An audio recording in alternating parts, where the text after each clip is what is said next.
and Science major at Bowling Green State University. In this video, I'm going to show you how to dye flowers different colors. The first step of this experiment is to buy plain white flowers.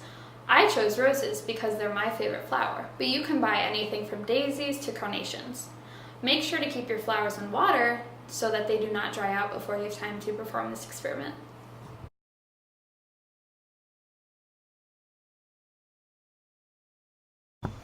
Now we are going to mix the food colors. To do this, you are going to take 3 or 4 plain glasses of water and you are going to mix food color into each one. I'm using the gel food colors, but you can use the liquid ones. Any food dye that changes the color will work. The stronger you mix the colors, the better this experiment will work. The next step is to cut each flower stem in half. In order to do that, you are going to lay each flower on the side and carefully slice up each stem, being careful not to cut yourself. You can use either a knife or a pair of scissors, whichever works for you. Make sure that each stem is cut in half equally so that it could be colored each different color equally. Next, we are going to place 1/2 of each flower stem into a different color water mixture. Make sure that each stem is in the water mixture evenly so that each flower gets dyed evenly.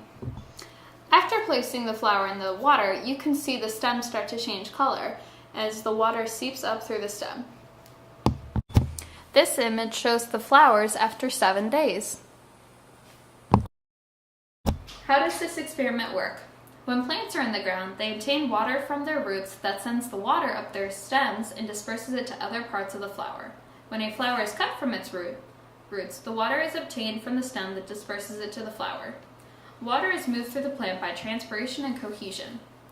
Transpiration is when evaporated water from the leaves and buds are pulled up the stem of the flower. Cohesion is when water sticks to itself. So when the water gets pulled up on the leaves, other water molecules follow because of cohesion. Our experiment of coloring the water allows us to see this movement of water through the stems and onto the leaves.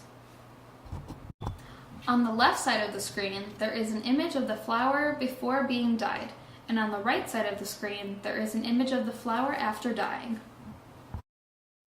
I believe that this experiment is a great way to show students how water moves up the stem of a flower and how transpiration and cohesion relate to this movement. I hope that teachers can use this experiment to help students understand plants and how they sustain life.